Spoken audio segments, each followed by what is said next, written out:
ಎಲ್ಲರೂ ಕೇಳಿಸ್ಕೊಳ್ತಾ ಇರ್ಬೇಕು. ಇದು ನಿನ್ನ ಕಿವಿಲಿ ಇರ್ಬೇಕು. ಅವ್ನು ಮಾತಾಡ್ತಾನೆ, ಅದಕ್ಕೆ ಜನ ಅವನೊಂದು ಸೋಲ್ಸಿರೋದು ಅನ್ಸತ್ ಮೋಸ್ಟ್ಲಿ. ಅರೆಸ್ಟ್ ಮಾಡಿ ಒಳಗಾಕ್ಬೇಕು ಇಡಿಯಟ್ಟನ್ನ. ಆಮೇಲೆ ಜನ ಆಕ್ರೋಶಗೊಂಡು ಮೋದಿ ಮನೆ ಒಳಕ್ಕೆ ಯಾಕಪ್ಪ ನುಗ್ಗಬೇಕು? Ready brother, ready ready.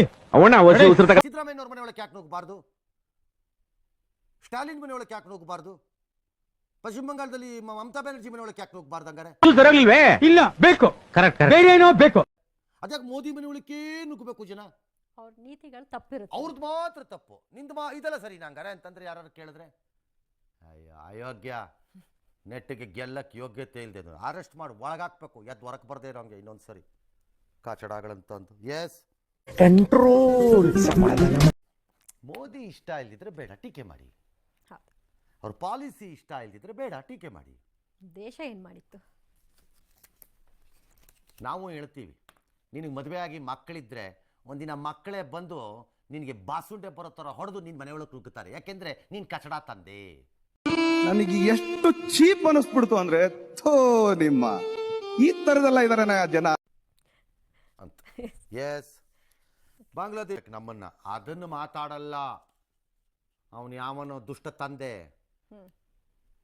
ಪಾಪಿ ತಂದೆ, ಅವನು ಹಂಗೆ ಕರೆಯೋಣ ಅವನನ್ನ. ಅವನು ಮೋದಿ ಮನೆಗೆ ನುಗ್ಗಿಬಿಡ್ತಾರಂತೆ. ಏಯ್ ಕೋತಿ, ನಿನ್ನ ಮನೆ ಒಳಗೆ ನುಗ್ಗುತ್ತಾರೆ ಬಂದು ಅಂತ ಹೇಳ್ಬೇಕು ಫಸ್ಟು. ಹಾ, ಯಾಕೆ ಅಂತ ಹೇಳ್ತೀನಿ.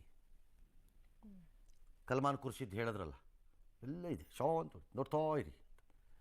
ಅಲ್ಲಿ ಮ್ಯೂಸಿಷಿಯನ್ ಆನಂದ ಬಾಂಗ್ಲಾದೇಶಲ್ಲಿ ಈ ವಾಸ್ ಪ್ರೊಟೆಸ್ಟರ್ಸ್.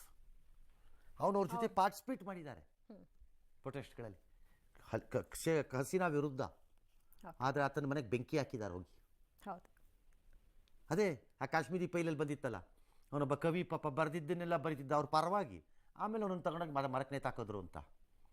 ಈ ದುಷ್ಟ ಮನಸ್ಸುಗಳ ಮನಸ್ಥಿತಿ ಹಾಗಿರುತ್ತೆ ಅನ್ನೋದನ್ನು ಸಲ್ಮಾನ್ ಖುರ್ಷಿದ್ದು, ಇವನು ಯಾವನೋ ಒಬ್ಬ ಪ್ರಚಂಡ ಲೀಡರು. ಮತ್ತೆ ಭೇಟಿಯಾಗೋಣ. ನಮಸ್ಕಾರ.